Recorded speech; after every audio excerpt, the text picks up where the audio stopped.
All right, we'll get started in just a minute. Wait. We've only got 1, 2, 3, 4.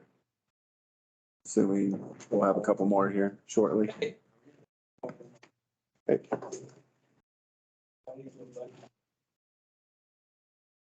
Introduction.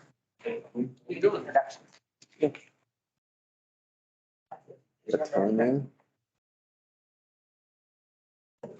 We're missing just Jesse.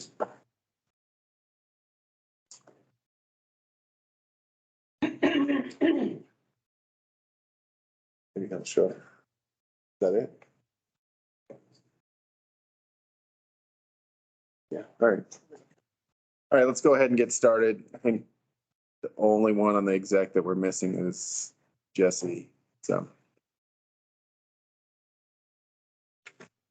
All right, so we're going to start with welcome and introductions. So I'll start. I'm Jeff Goldman, Chief Probation Officer and the Chair of the CCP. And we'll start out with the folks at the table. Can all you guys on Teams hear us? We got a new microphone, so hopefully it's a little bit better. It's much better than last time. Thank you. Okay. I'll go to my right. So Okay, Alex Gammelgard, Police Chief for the City of Grass Valley and Executive Team Member of the CCP. Awful. Shannon Moon, Sheriff, Nevada County, Executive Member of the CCP. Bobby Bringoff, Shannon's Lieutenant. Dave Mullen, Project Card. Tom Golf, Common Goals. Steve Black, Brent Alonis.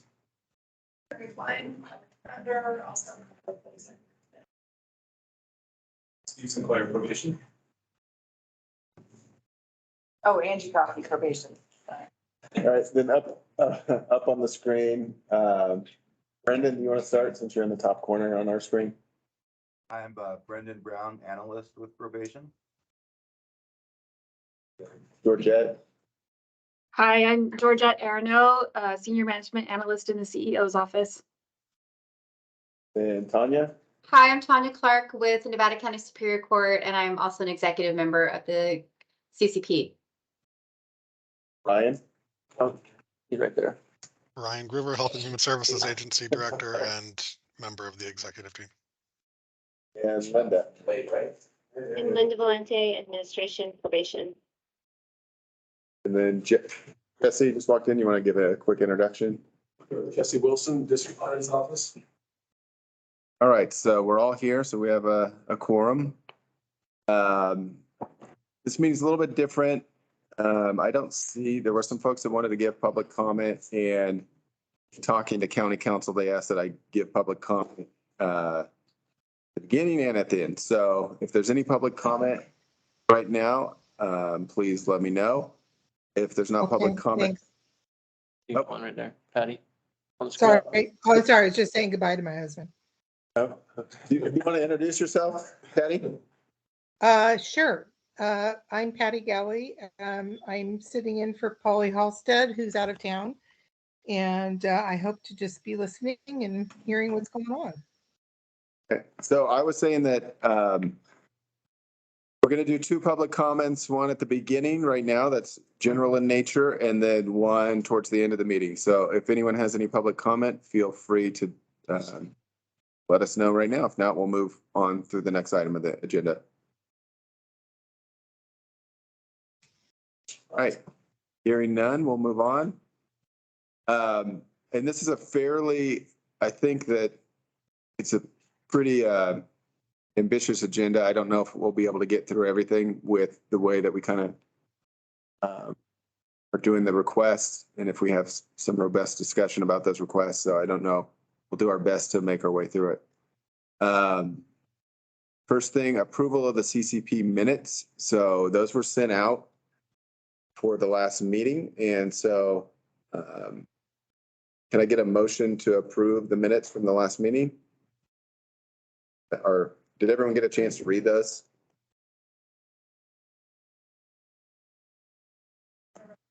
Also move.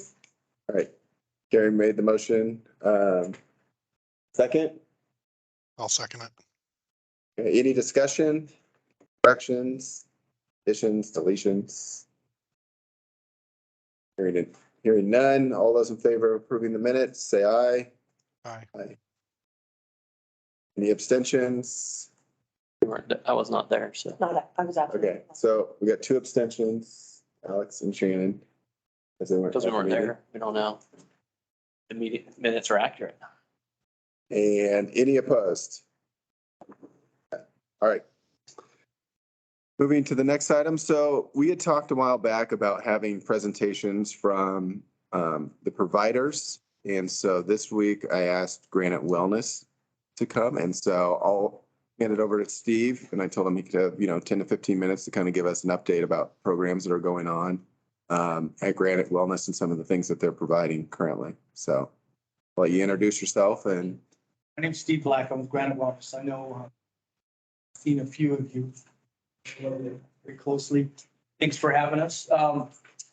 So bias, I've been there a long time. It's GWC is a all-inclusive, we call it the campus. The reason it's called the campus is it's kind of one-stop shopping for SUD, anything substance use disorder. We heal people, we heal families, and we heal individuals and families also. We offer inpatient, outpatient, DUI. We have a really robust DUI program. A batterers and intervention program. We work with adolescents. We have a medication-assisted treatment, a MAP program, Suboxone. We have doctors on site. It's we're one of our MAP program. There's other providers in Capital and Western Sierra, which is good in what they do also. sorry to interrupt you, but Move that. yeah, Hand it to them. can I move this over there? Because they're having a little bit of a hard time hearing you. Without breaking us. So our MAC program is we offer counseling on site and we have doctors that are there as opposed to, I don't even want to talk about it, as opposed to the other providers. We have a really robust MAP program also, medication assisted treatment program. So what happens is one of the things I'll share with you that I seen this morning in the residential side when I came to work and got to see, this is how Granite Wellness heals families. I went into the inpatient and in the kitchen, we have a mom that's having breakfast with her 16-month-old little boy, right?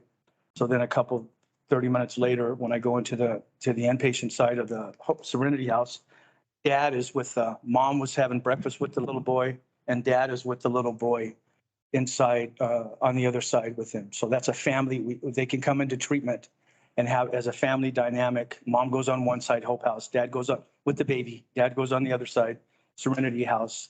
And they do their treatment together. We reunite them. And when somebody leaves, if they're an inpatient with us the reason it's called the campus is all inclusive. We have what's called recovery residences. We have sober living houses, men's and women's on the property. We have off property also, but we have them on the property. So somebody can come in damaged with us and stay with us and get all their treatment up to 6 months and try to heal themselves and we help to heal themselves. One thing I wanted to say, maybe a little bit off course, but I've been pushing this, everybody knows fentanyl is doing its damage to everywhere in the United States. There's a 21-minute documentary on YouTube called Dead on Arrival. 21 minutes, Dead on Arrival. Please encourage anybody that you know that has children or not to watch that because it can make a difference. All we can really do, we treat folks all the time, but if we can educate the young people, if we can educate people on the dangers of fentanyl, it's killing 200 a day, 80,000 last year. It's no joke. We see a lot of it. And I went to a conference a while back and we had a couple of presentations from two different men that had lost their children. It was pretty emotional. And one of them is on that video. It's really a must watch. And I hope you guys do that. You can pass that on. We also, we have Grass Valley. I talk about Grass Valley because that's where I've been all this time, but we have facilities in Roseville. We have an inpatient facility in Auburn, another inpatient. We have two of them, Grass Valley and Auburn. We have and inpatient and outpatient in Auburn, but we have a outpatient in Roseville, Lincoln, and then Kings Beach, DUI in Kings Beach, and outpatient in Truckee. Outpatient in Truckee, DUI in Kings Beach. We've been up there doing that for a long time. So we offered the DUI, the SUD, like I said, there's a BIP program, batterers intervention program. We work with adolescents, and we're just now ramping up and bringing people back in because we were closed for so long. We were never closed. I mean, we never did close. We just did a lot of stuff on Teams, virtual.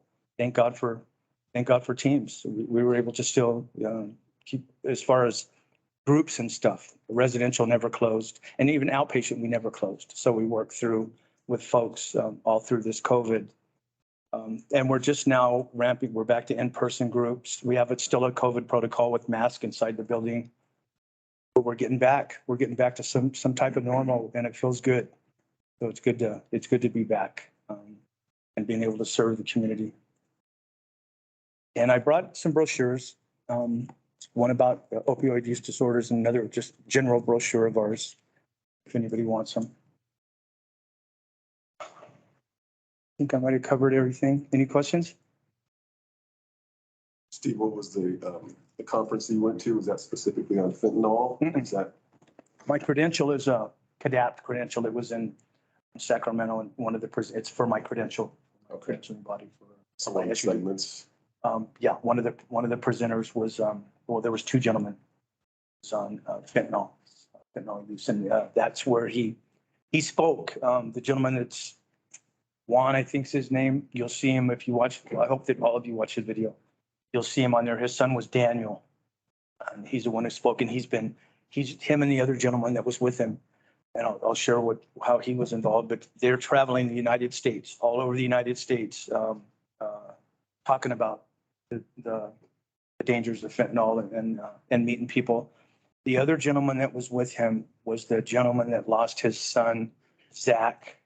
You folks, you two probably know the law enforcement. I can't remember how long ago it's been, but they just solved the case. They just closed. I think, if I'm going to quote right, that they went after the dealer. Now they're getting to go after the dealers. God bless them. That was down in Placer? Yes, and the case closed. If I'm going to quote this right, and if I don't, hopefully one of you two guys can correct me. But I think they gave him. I think he got 17 years. So the gentleman, the dad shared about it. So that's a precedence. They set a precedence, which is amazing. I think that he pleaded down to manslaughter or something from murder. But we'll get some of those guys for murder. We'll get them, and they need to get them because the folks that are dying of fentanyl out there, young people or whatever, they're not most of them aren't trying to die. They just trying to, like some of us may have experimented in our life years ago with things. You can't do that anymore. Nobody can even experiment anymore. It's in everything. It's in methamphetamine, cocaine, heroin, Oxycontin, Percocet, Xanax, Norcos. We just had a report that it was in somebody had smoked a joint and it was in a joint. So don't even take any chances. And that's the message that we're trying to get to the children, to the kid, to the young people, to anybody. If you want to die and you're messing around out there in addiction, the chances are you're flirting with disaster every time you do. If you don't want to die, then don't even try anything. That's kind of the bottom line. I saw the same presentation. It was the same conference. Were you a cadaver? Yeah. Oh, you were that? Most of these videos, I'm sort of like, oh, whatever, please. But this one was just riveting. It was really good production values. The thing that was most astounding to me was the number of adolescents who left at home with COVID, just get on their phone, Snapchat with all the different emojis, look at the menus, and then some guy's delivering drugs to their kid while you're at work. Yeah. And winds up dead because they think they're getting alcohol, but it's fentanyl. Right. They think they're getting a benzo, but it's fentanyl. Thanks for bringing that up because that's true. It's you don't even have to go out and look anymore. They have some kind of system within the young folks that are within addiction with emojis like he's talking about, and they'll deliver it right to your door. The one gentleman that was taught, or I think it was a lady, thought her daughter was getting maybe it was a Xanax delivered. And it was fentanyl. It was she took half the pill, but it was enough to kill 5 or 6 people, and she only did half of it. And what's cool about that video, you seen the video? Did you see it? They talk about, he's got 4 vials that he shows. One vial has how much heroin would kill if somebody, one of them how much cocaine, another one, how much methamphetamine, another one pills. And then the vial that has the fentanyl in it, he tells the camera, you have to come closer. You have to pan in because it's a grain of salt. 1 grain of salt would kill 2 people. Yeah, so it's a good watch. Please watch it and encourage. We're encouraging all of our clients. I've had my clinicians watch it in groups. I've done it in my groups. That's the way we're going to try to beat this, is just spread and arrest everybody and give them life. Show them that we're not joking and we're serious about trying to prevent this. Yeah. All right, well, thank you for the welcome. presentation, and You're welcome. I know Victoria wanted to be here today as well, but she has some kids at home, so we appreciate you coming out. And if anyone has any questions about what's going on over at Granite. No questions, just appreciate. Thank you. Thanks to Thank you. You're welcome. Pleasure. toss that microphone back up. Oh, sure. And I'll stay for a minute. I don't know if I can stay for it all. I have an engagement, but if I want to leave these, can I leave these somewhere? Yeah, you can just leave them right there and people can grab them on their way out. I'll put the rest in the. I appreciate that. Thank you. Thank you. All right. So the next thing on the agenda is the budget submissions. And so I think early October, we sent out kind of a timeline that would put us in a better place. So it wasn't like up against, us doing our budgets and then, Andy trying to do our budget and taking emails from everyone and that. So we tried to make it a little more organized. And with that, I sent out kind of a template, a draft of a template to kind of how to submit it based on some of the things we had talked about. With that in mind, I know this is probably going to be more of a clunky process and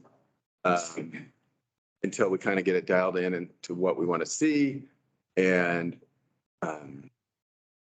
how we want to kind of approach that. I didn't get a ton of feedback about the process, so I think now is a good time, one, to remind kind of why, the attempt to change the process, and then any feedback on just the process itself and the form and the idea behind it. Because, like I said, when I sent it out, it was just a draft idea. And some of that was behind looking at the idea of reporting out to the Board of Soups, the annual plan, and those sorts of things, the information that we could get from that to kind of track, to push into those documents and to be able to provide a presentation with some outcomes and some information in there relative to the things that we're doing, trying to tie it to the strategic plan, as well as keeping in mind that, we've been doing this for a while. So as things change, of trying to make sure that we're kind of dynamic and nimble and be able to look at things and refresh things and go back and make decisions. So some of the things, I was thinking about when I sent it out was, making sure we're looking at effectiveness of programs, transparency and accountability. Like I said, the annual report out, adherence to kind of the spirit of realignment, and kind of the associated information to support that narrative. And so how do people, what are folks' feedback regarding that process, whether it's the form or the process itself or the timing of it? And I know the timing gets a little wonky because we don't have all the information we need, but, because it seems like budgeting starts the minute that one budget's passed and you start budgeting for the next year, but you don't have all the pieces in place. Not even the allocation, that they're going to get. So does anyone have any feedback on the process? I'll jump into the form, on that piece of this, because I kind of feel like I was maybe the first victim of that form. I think that I struggled with a little bit of the format of what made sense of trying to use the template, which is small things, but, and I think then we start looking at each individual section, how that applies, and without having some more definitions of what timeframes are we looking at. So I think this group needs to kind of define that. But after getting through a couple of them, now looking and working on still some more yesterday and today, I think it's going to get easier and less clunky once we kind of have a group definitions of CCP of what we're looking for each one of those things, what data and it's that we're looking for, that kind of stuff. So that was my experience. Anyone else? I mean, my input is some of the topics you want to try simply are applying to some of the positions that are requested. And I think that it's hard to come up with general data points when you're talking about positions that run the gamut from, are we going to fund the jail beds to, are we funding an attorney, a PO, a social worker? I mean, the data you get from each of those is going to be wildly varying. Yeah, and that was one idea, because on the strategic plan, we talked about kind of a data subcommittee. And I do think that's on the agenda of kind of pushing that forward and having people participate, like, Brendan that's here, and maybe Leslie, is Leslie right at the sheriff's department or sheriff's office? And different folks to participate in that, to kind of bring back ideas as to each program, and maybe even, I mean, not to nerd out too much, but like develop a logic model kind of for each thing that says, okay, here's what we're trying to accomplish. Here's the inputs, outputs, outcomes, plug in the information, and then we kind of report that information.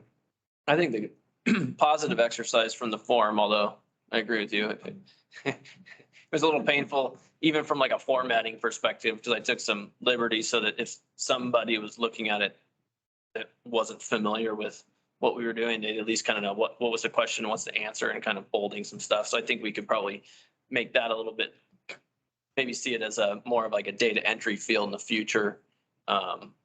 Ask the question, give a box, as we develop which pieces we like. So from that perspective, there's that. But what I was going to say is that going through this exercise and putting it into a document, I think is good, because oftentimes when we look at the CCP budget, it'll say, this nonprofit or this department or this position, and it has a number and just all adds up to some bigger number.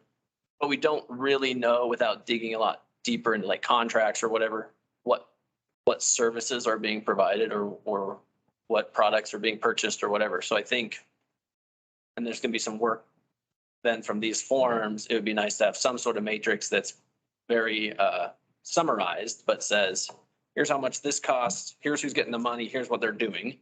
And then when you take that data in the future, and here's what they're accomplishing. Because right now, I do think it's a little bit hard to find that information without digging deeper. That's kind of how I see it. We didn't do the Board of Soups presentation now because I said we just implemented the strategic plan. And so it seems like next year would be a better time, and they agreed. But I do see it being kind of summarized down to kind of one PowerPoint slide per, funding program or whatever. Yeah. And then have some of those highlights, high level things, to kind of explain what each one of those things is. Anyone else? Any feedback? I think the only thing I'd add is not just having a formula, but adding the narrative of what the service is for us. I think was beneficial, especially for my team, to understand clearly that we can all just arbitrarily say, yeah, cost of incarceration is expensive, but what is occurring during that incarceration? What services are being provided while someone is incarcerated? And is that, looking at whether it's the evidence of the service and looking at the outcome of it, is that person prepared more to enter back into our community in a better place than they did when they came in?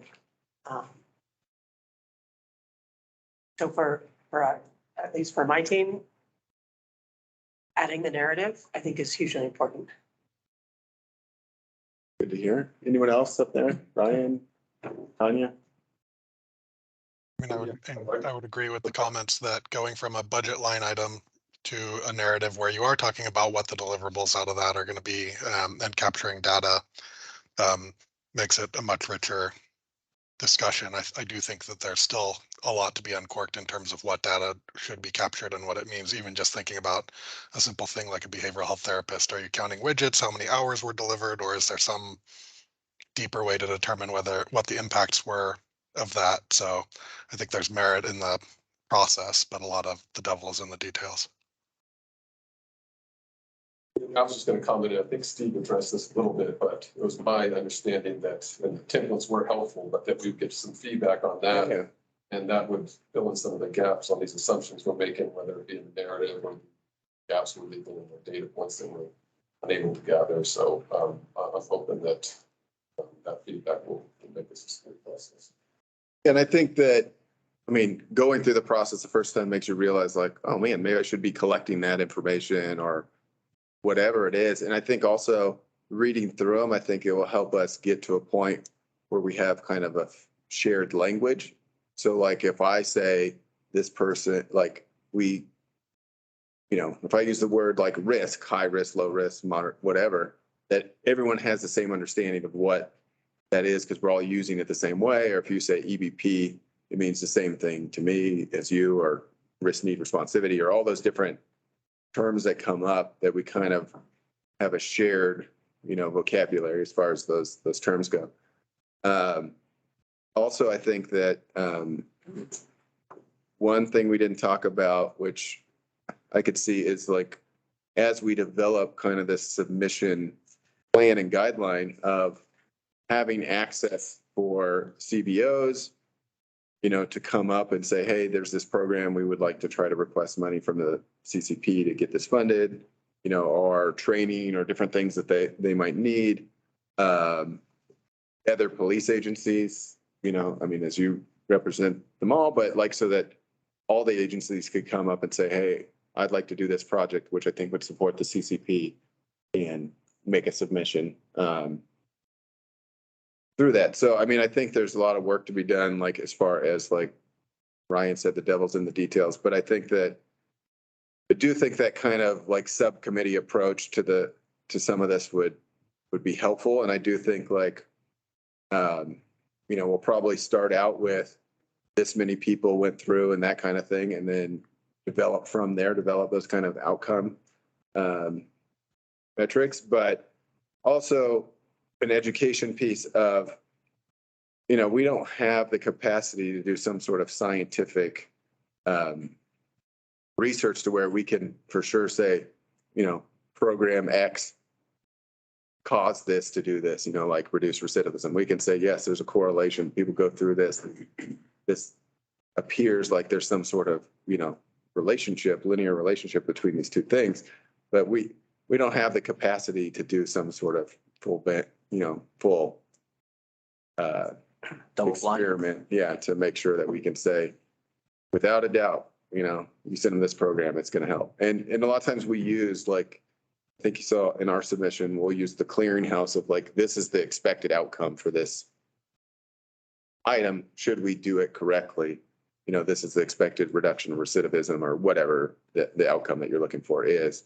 And that's, you know, a little more helpful based on, you know, folks that do have the capacity to do such things. So any other questions or comments? Because the next step, I was thinking, I was going to kind of leave it up to the group. Do we want to, I think everyone has every submission with, and I'll get into, there's a few missing, and I'll get into that here in a second, but do we want to go through where each person kind of presents their own, or we go through it and everybody provides feedback on everyone's, or, you know, present it first and then feedback, or how do we want to do this? Remind us of the timeframes here, because like you, as you mentioned, we are missing some. I imagine some are coming in still, right? Yeah, so, Anticipate. you And know, so- we kind of made a mistake. The ones that we're missing that I know of are some from Health and Human Services. Two of them that we're helping write, because it's one of them is a behavioral health therapist that's in the probation department, and eligibility worker that helps out with folks that are on probation and coming out of the jail. And then the jail therapist piece. And that was just some miscommunication stuff that we'll try to address here too. So as far as timeframes, I guess the reason I'm asking is it might make sense if we have the time to deduce all that into kind of what I was talking about, and with the budget numbers, so we can all look at it. And then in the interest of time, I mean, if everybody went through theirs, I just don't know if we all need to. I mean, some of these programs we know are in existence, are going to continue in existence. I'd like to see them on the matrix.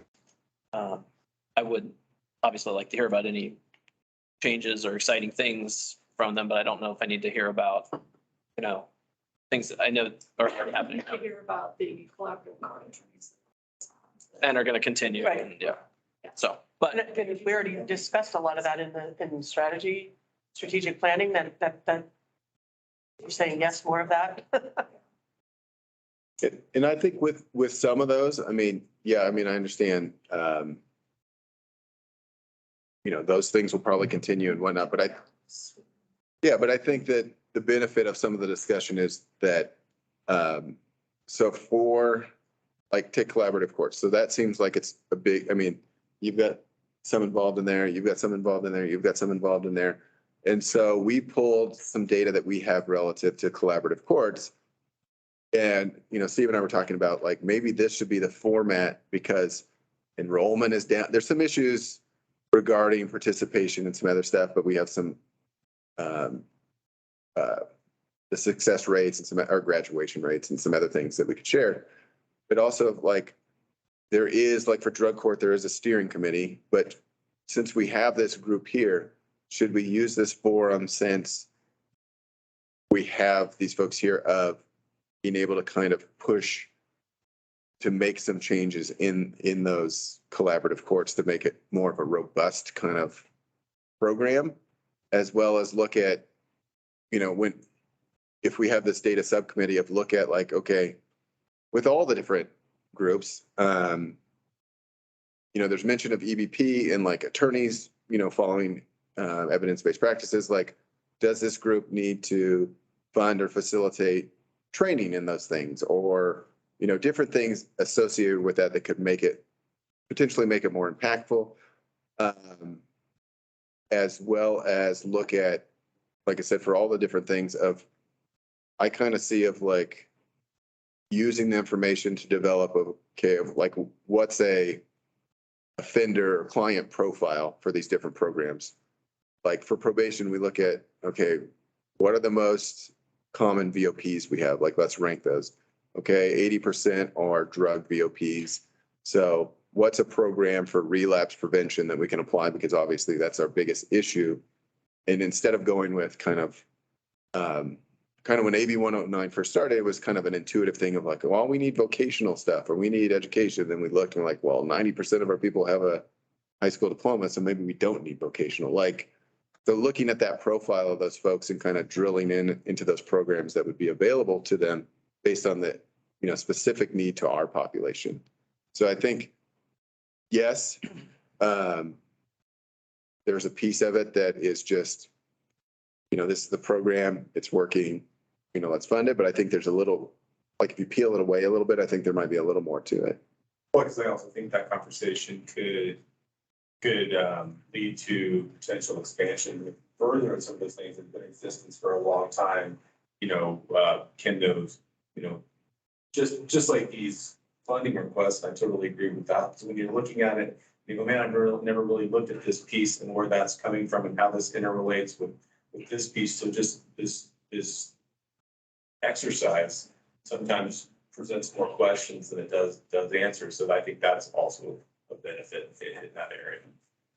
Yeah, and I mean, that's the point. I mean, I think it's a fairly common saying that, data just creates more questions, essentially, usually when you pull this information. And there's pieces. Feedback process, like peer feedback process, or where do you see that? Yeah, I kind of see it in the peer piece. So it's like, okay, we're funding it this year. We made a decision, we voted, we funded it. But moving forward, let's try to like get at some of these things. And part of it, like yours, I mean, not to get into specifics of yet, but like, I'm not really familiar with Truckee Collaborative, you know what I mean? Like that piece of it. Well, yeah, exactly. It just how we can help as a group to make that more successful or you know, and one, not step on each other's toes and that kind of thing, of just be able to make sure we all know about these different things and that we're gonna try to support them as much as we can.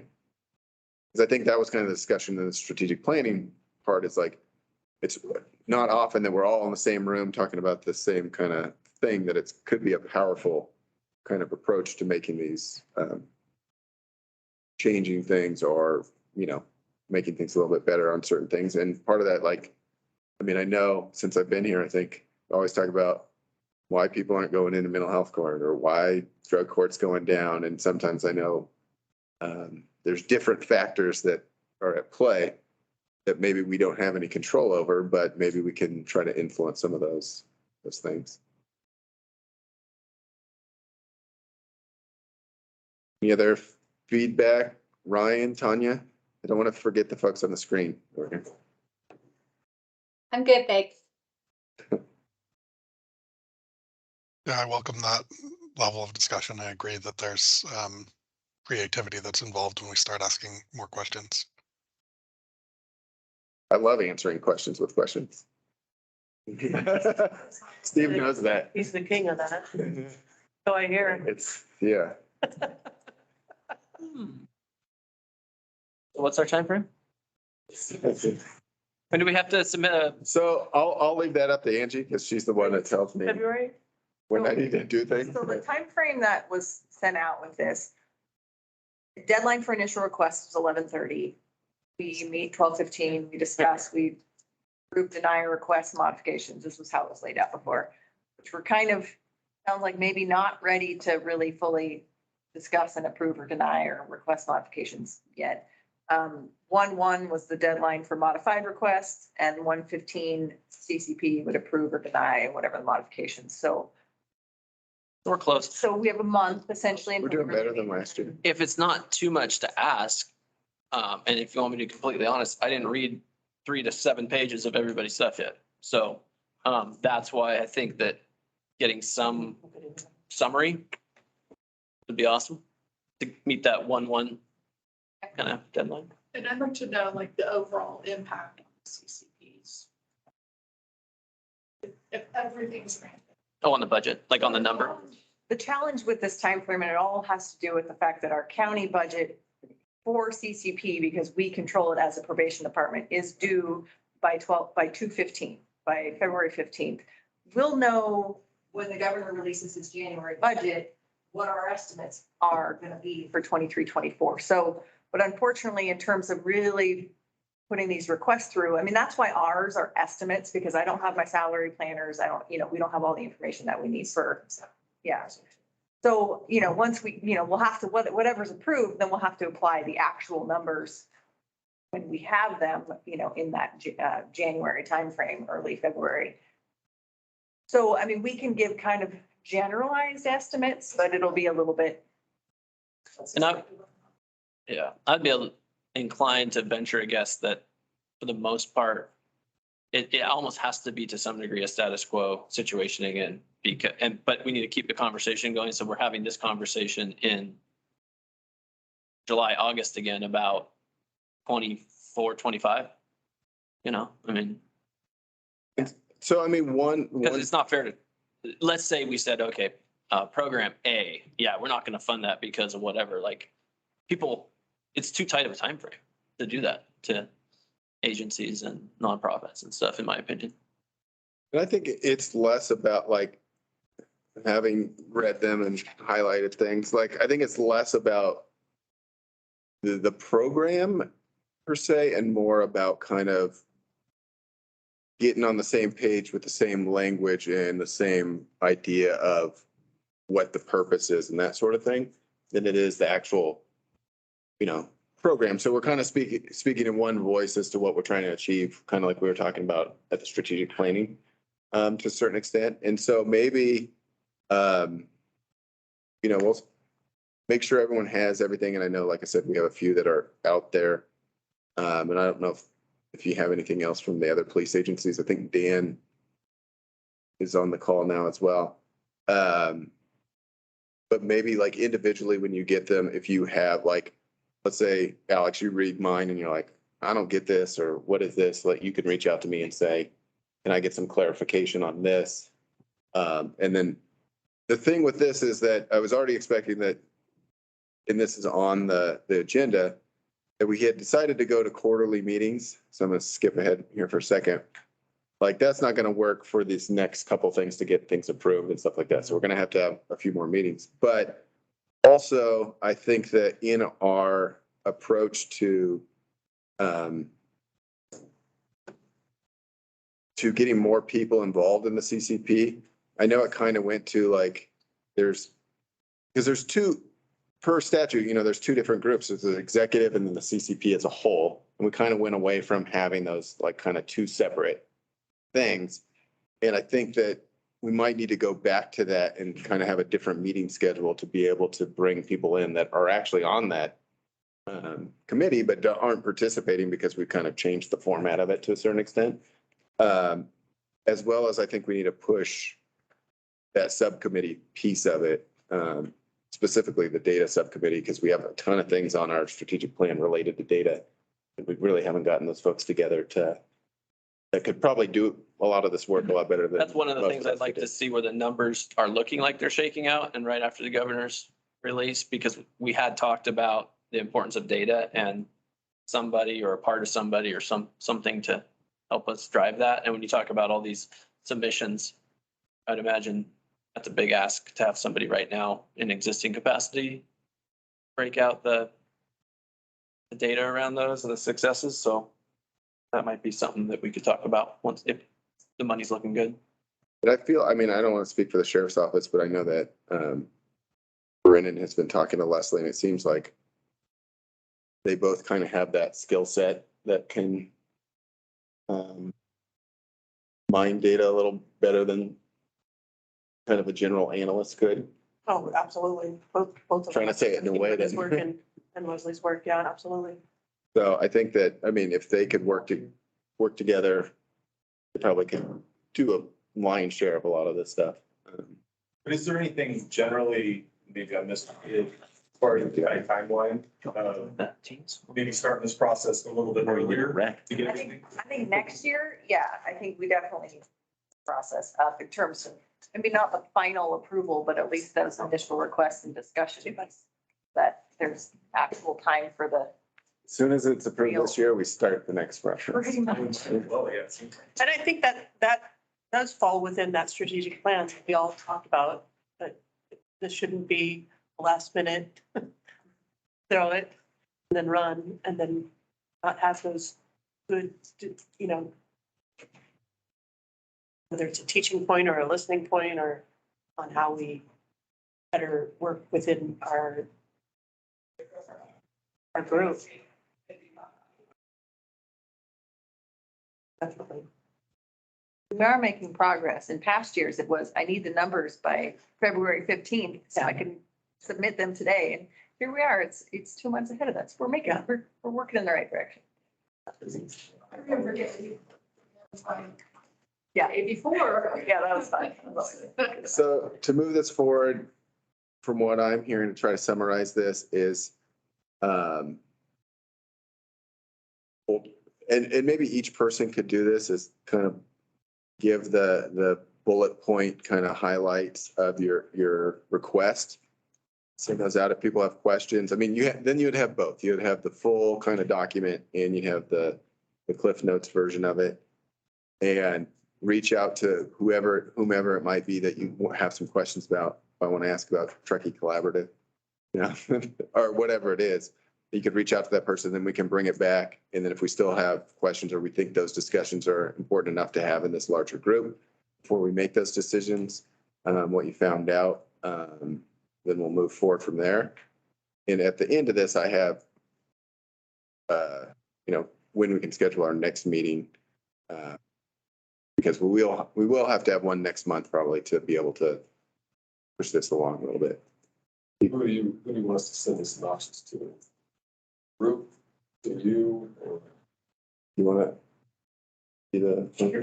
Sure. Send it to G, and then she'll put it all together. And Yeah. Is that okay? Yeah. You guys have any questions or concerns about it? Well, I'm looking towards the screen. Yeah, okay. I have on here next, I have strategic plan review. So, we've gone over these the last couple of times. Goal number 1, all has information about being data-driven in decision-making and evaluating outcomes. Some of those things we've already passed.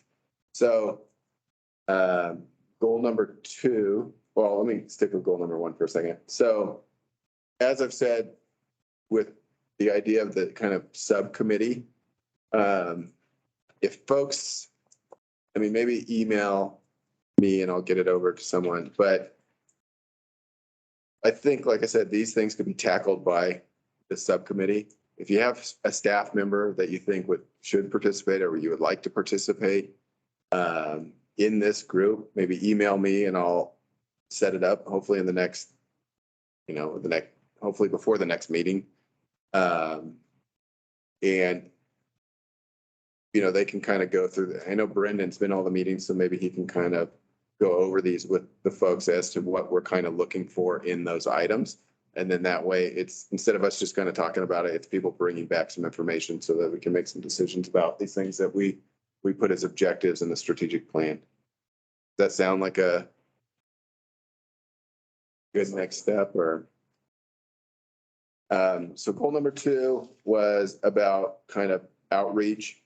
And I know we've done some of this and try to invite more folks.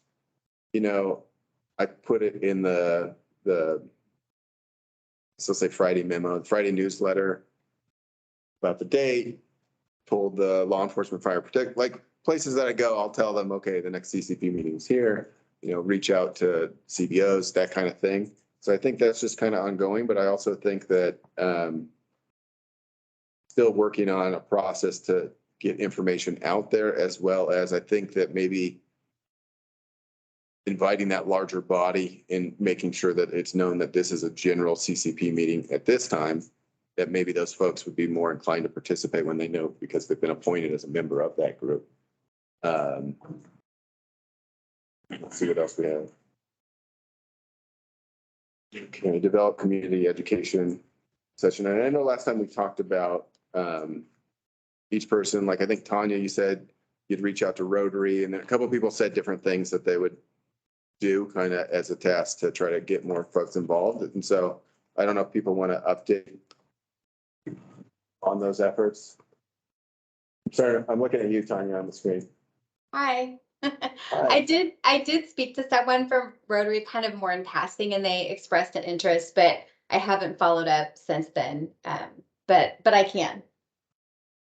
Okay. Yeah, and if those things come up, any of us can obviously give a presentation to these groups, or as a part of a presentation that this exists, and people are encouraged to participate in this process. So yeah, I'm sure they'd be happy to have a presentation. I used to schedule those for our Rotary Club, and you're always looking for people to do that. So I'll re-engage with them. Thank you. Anyone else? Some of the other things, I know that Alex just left, but the law enforcement work group, I know that he sent that out. I don't know if they've ever met yet. I don't know if you know. Not to my knowledge, no. Okay, so maybe after the holidays. We've talked about primary care diversion at the criminal courts meetings. And folks are participating in the Justice Mental Health Collaborative. So I think those are the things that we have so far. And like I said, the lion's share of that is that kind of that data piece and the outreach piece, which I think those could even tie together, because once we get more information around those, it gives us more stuff to present, more concrete stuff to kind of present.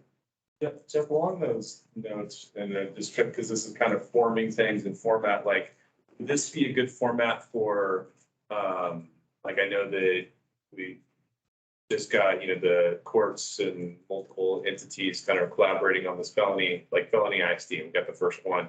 Would this be a format for somebody who could come and present on that topic here and kind of inform community and CCP of a new program that is, so maybe encourage those type of things in this format? Yeah.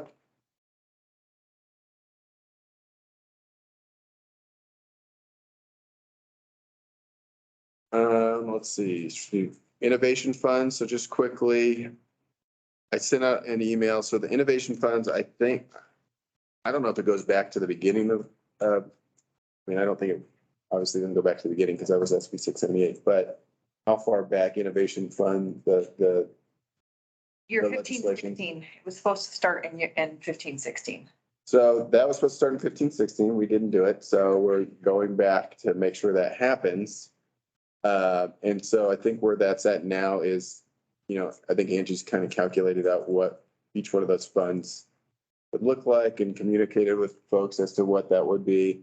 And has reached out to the CEO's office about them presenting it to the board. And I think at some point there'll be discussion as to how those funds would be accessed. It's kind of a weird legislation because it says like they're to be used as the same thing that you would be used for in whatever you could spend that fund on normally. So it just seems kind of redundant, but I think the idea was, or the spirit of it was that like, for CCP, that'd be innovation funds where, Common Goals could come and say, hey, we got this new thing we want to do. We think it's an innovative project. We can fund this. So we got to figure out what the mechanics of that would be as to whether it would be the CCP approving it, the Board of Soups or whoever, because it kind of leaves it up to them to decide, right? Yeah, it's ultimately the Board of Supervisors' decision as to how, they could delegate the authority to handle the innovation fund to the CCP since all of the funds involved are, it's DAPD sub-account, the trial court security sub-account, community corrections sub-account, and juvenile justice, which is the YOBG sub-account. So, from what I understand across multiple counties, there's a number of them that the board has retained power to determine where and how these funds get spent, and a number of counties where they're giving the authority back to the CCP. So that'll be kind of a discussion point with CEO's office and board of supervisors. And I would say we should make our recommendation of what we would like to see, and then. And yeah, so I don't know I don't have any indication as to what their leaning is as far as how they want to do it, but Offhand, do you have the legislation? Innovation funds? Yeah, I think it was included. I can resend it out because it was. I don't have the number in front of me, but I can resend it out because I think it was one of the first ones that I had sent to. I can look for it on here. Previously, and then we discovered it about 2 years ago that this wasn't happening and it was supposed to be happening. So, and we've been bugging the auditor's office since then to try and move this forward. So, but yeah, we can send. So it's great to see the opportunities when we have staff changes, right?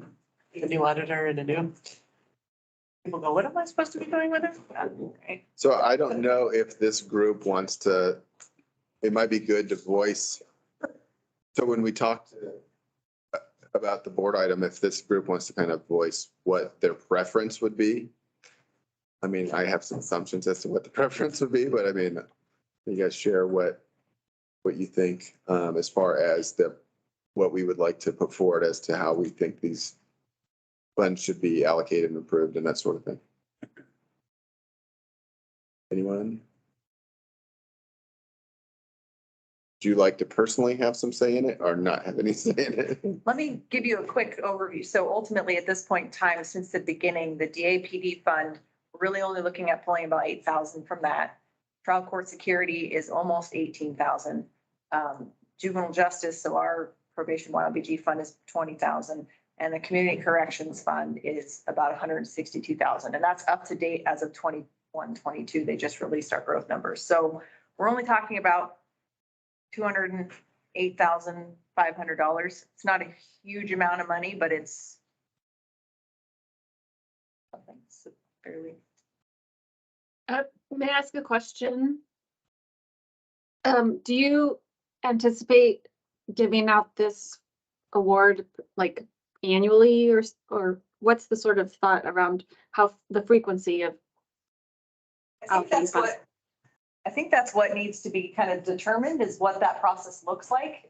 Would it be an annual request similar to what we do with the CCP funding requests, or would it be, how that would work? There are some counties where ultimately the board has decided that the money just gets transferred back into the CCP fund.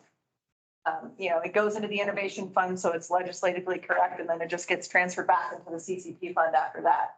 So, you know, I think that's all up for discussion. And the amounts that you referenced, are those back from when we were supposed to have started? Or Correct. do you know what, do you have an approximation of what the annual amount would be? Seems like it would be pretty small if that's. It's not large, but for example, 21-22 that we just got is about $57,000 total. For all the funds For all funds. combined. Yeah, so not much in terms of programming that could be built off of that. And, you know, obviously, who knows, that could obviously tank growth funds. We didn't get any growth funds in 1920, so you never know what that'll look like in future years, but. Right, so, I mean, I didn't hear anything specific, but I'm assuming that folks would like to push forward that the group gets to have input. Okay. Any other questions about innovation funds?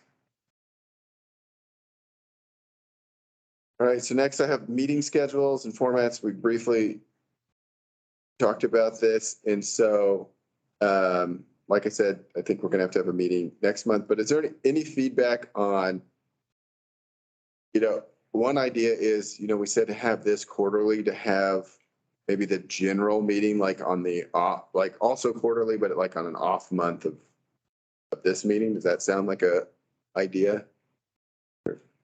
Everybody open to that? This is an executive. Yeah. Who knows? It's kind of weird because a lot of counties do them back to back. So it's like it's scheduled for 2 hours. Everyone sits at the table for 1 hour, and then not everyone sits at the table for 1 hour, you know, so it's kind of a weird. The current format that we're doing every meeting. It's kind of a. Is an executive. Yeah, correct. So. We already talked about the data subcommittee, and then our emails. We already kind of talked about the homework. All right, so the next thing is, again, public comment. So after we kind of had a discussion, is there any public comment? Anyone on Teams want to make a public comment, or anyone in here? All right, hearing none. And so. Hello. Oh.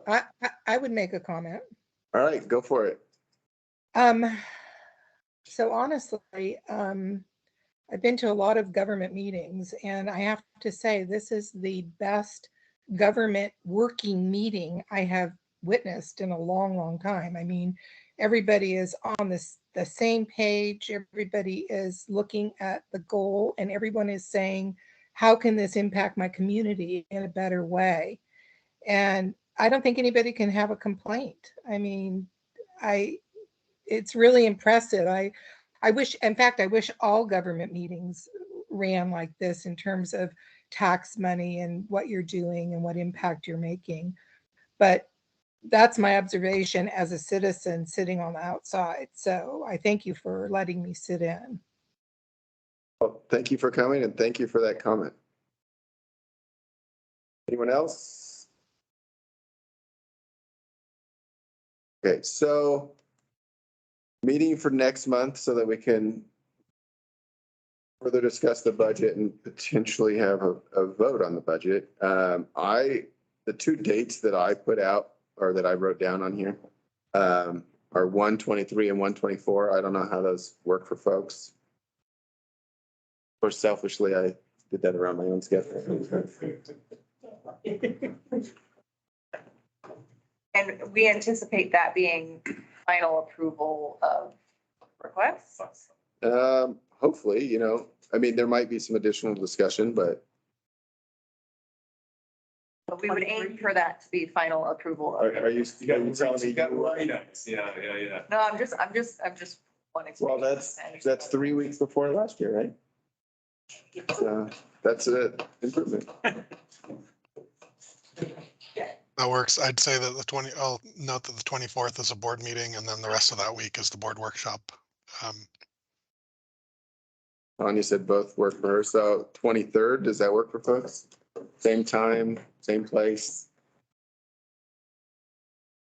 in bat time. Is that what you're thinking? Be prepared. Monday, the 23rd. Yeah. So next meeting is January 23rd at 11. Here in this office, or conference room, does that work for everyone here? I mean, works for me, works for Carrie. All right. That's all I have. Anything else that anyone wants to bring up?